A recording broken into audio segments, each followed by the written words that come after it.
दो तीन दिनों से इजराइल का बहुत ज़्यादा विरोध हो रहा है। जितने इस्लामिक कंट्रीज़ हैं वो लगातार स्टेटमेंट जारी कर रहे हैं इजराइल के खिलाफ, और इंडिया का स्टांस इसमें क्या होगा ये देखने वाली बात होगी। इसमें बहुत ही कंट्रोवर्शियल मुद्दा फंसा हुआ है। बात है सोमालीलैंड और सोमालिया की। आपको पता है दुनिया के नक्शे पर एक ऐसा भी देश है जिसका अपना झंडा है, अपनी करेंसी है, अपनी सेना है और अपनी सरकार भी है, लेकिन फिर भी दुनिया का कोई भी देश इसे एक देश के रूप में मान्यता नहीं देता। हम बात कर रहे हैं सोमालीलैंड का, जो अपने आप को सोमालिया के साथ में जोड़ के नहीं देखता। एक राज्य टाइप का था सोमालिया का, ऑटोनोमस पावर भी है इनके पास में, लेकिन ये कह रहे हैं हम अलग देश हैं और इजराइल ने इनको मान्यता दे दी है। इस पे बहुत ज्यादा विवाद है। ये आपको रेड सी के ऊपर दिख जाएगा। जो सोमालीलैंड है ये पहले ब्रिटिश प्रोटेक्टोरेट था, जबकि सोमालिया जो बाकी हिस्सा बचता है वो इटली के कब्जे में था। 1960 में सोमालीलैंड 5 दिन के लिए स्वतंत्र देश बन गया, लेकिन फिर उसने स्वेच्छा से सोमालिया के साथ में विलय कर लिया, यानी मर्ज हो गया। सोमालिया का जो तानाशाह था सियाद बरे बहुत ज्यादा अत्याचार करता था। 1991 में सोमालीलैंड ने खुद को फिर से स्वतंत्र घोषित कर दिया। तब से यह हिस्सा पूरी तरह से शांत और लोकतांत्रिक है, जबकि बाकी सोमालिया गृह युद्ध और आतंकवाद अल शहबाद से जूझ रहा है। आप लोगों ने इल्हान ओमर का नाम सुना होगा,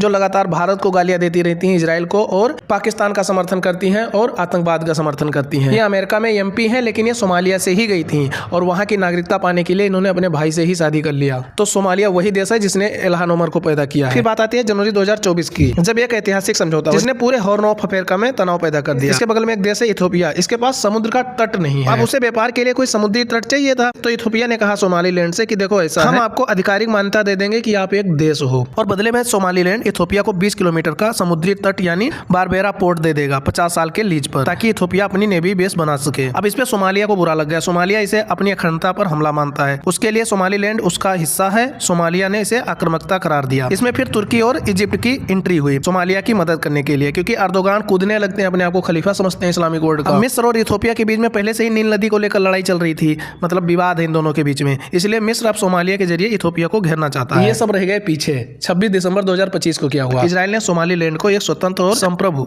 यानी सोवरेन कंट्री के रूप में मान्यता दे दी। मतलब कि अब सिर्फ इथियोपिया ही नहीं, अब इजराइल भी खुलकर सोमालीलैंड के साथ आ गया है। 26 दिसंबर 2025 से इजराइल दुनिया का पहला यूएन सदस्य देश बन गया है जिसने आधिकारिक तौर पर सोमालीलैंड को मान्यता दी है। अब इसमें जितनी इस्लामिक कंट्रीज ने लगातार स्टेटमेंट जारी कर रही है। पाकिस्तान कह रहा है हम अपनी नस काट लेंगे अगर आप ऐसा करोगे तो। इसमें इंडिया का स्टेटमेंट बहुत इंपॉर्टेंट होने वाला है। इजराइल का समर्थन करता है इंडिया या सोमालिया का समर्थन करता है, ये देखने वाली बात है। वैसे इंडिया जम्मू कश्मीर के मुद्दे को लेकर इस तरह के स्टेटमेंट नहीं दे पाएगा जिस तरह से इजराइल ने दिया है, कि अगर इंडिया ये कहता है कि सोमालीलैंड एक अलग देश है और संप्रभु राज्य है, तो इस हिसाब से दुनिया के कई सारे देश जो पीओके है, पाक ऑक्युपाइड कश्मीर या इंक्लूडिंग इंडिया का जम्मू कश्मीर, उसको भी लेकर ये बोलने लगेंगे कि ये एक अलग देश है और स्टेटमेंट जारी करना शुरू कर देंगे।